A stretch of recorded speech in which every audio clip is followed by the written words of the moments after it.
Un baroudeur, c'est un combattant. Sur le Tour de France, il s'agit de coureurs suffisamment courageux pour se lancer dans un effort solitaire presque suicidaire afin de distancer le peloton et glaner une victoire d'étape de prestige.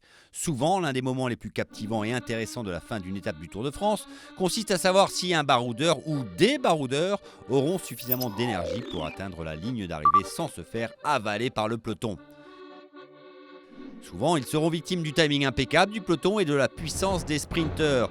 Mais parfois, un baroudeur parvient à déjouer le destin. Il résiste de toutes ses forces et sort victorieux dans un triomphe et une manifestation de force individuelle incroyable.